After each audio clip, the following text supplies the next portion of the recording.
when E-Class was first opening Finger Licking, he like called me and was like, man, Street's talking about this mac and cheese, man. Let's sit down and talk.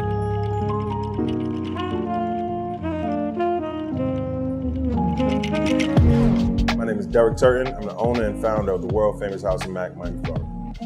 I started House of Mac. House of Mac was a passion project. I actually did music for 18 years. I was pretty successful at it, but it came to a point where I felt like I was focusing all my time, my energy on building other people's stuff and not really focusing on my own. Bun B from legendary UGK, he's a good friend of mine. He used to always really encourage me and push me to take the cooking thing more seriously. And I used to cook for him when he used to come down here. He followed me on Instagram. He would see me cook different things. So every time he would come down here, we'd order food.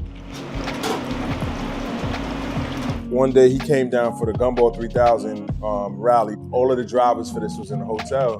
And Bun ordered like mad food. He ordered pans of chicken and corn and mac and cheese and all that stuff. And he was like, look, I want to show you something. Just go stand in the corner at the bar, right?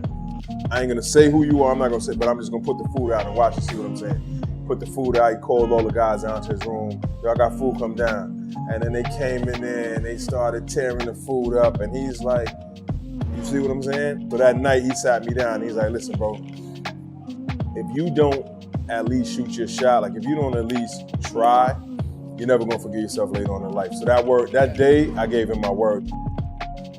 So what's dope about mac and cheese and what kind of made me want to start doing all these things with it is like, mac and cheese is a sacred dish.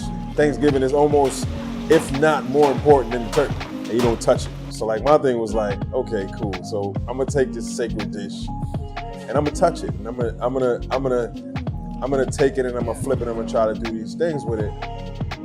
You know, first it was like, I had the 5-cheese truffle, the lobster mac, and then I think it was like buffalo chicken mac. And then when you making these things, you're like, yo, if I just add Dijon mustard to the Alfredo base, that makes it the cordon bleu, and then I don't eat ham, but I'm gonna use turkey ham or turkey bacon in it. And you just try these things and it just comes out like really super dope. And it's just all fusions of food, like things that I like. And like I said, man, thank God, man, I found some lightning in the bottle and it's been working. But I mean, that's kind of how like the whole House of Mac concept came about.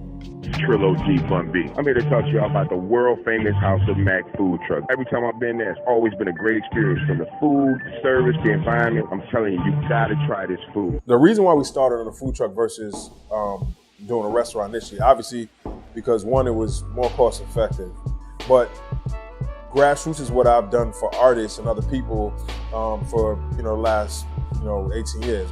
So with House of Mac, and before I planted my roots here, we knew that like we had like a following in Wynwood. Like we had the busiest truck in the Wynwood yard.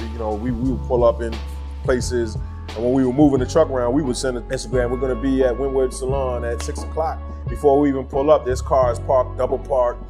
You know what I mean? So the restaurant was always a plan. It was the initial plan, but the truck allowed me to approach it more from a grassroots perspective, establish ourselves in areas and then plan our roots.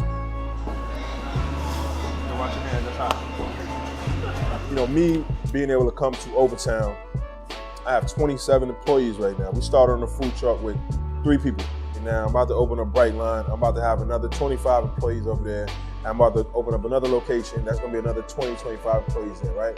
So in order for us to be able to come to the table and have a respectable space at the table, we gotta buy back the block. We gotta create our own. About 15 minutes, all right? We got so many things that's just against us, right? But then if I come in, now it's my business. I can look at other people and I can resonate with that and understand it. In my kitchen, 4 out of the 6 cooks that I have in there from Overtown. Like I'm directly putting jobs back into my community. I got one of my guys, my dishwasher guy, he just did 26 years in prison, right? And he couldn't get a job, but he's been one of my best workers. It's just things like that. Being able to hire people and have people working for you for 3, 4, 5 years, and getting texts in the morning like, I got one this morning like, man, you changed my life. Like, you know what I mean? Like these are the things that bring me purpose now.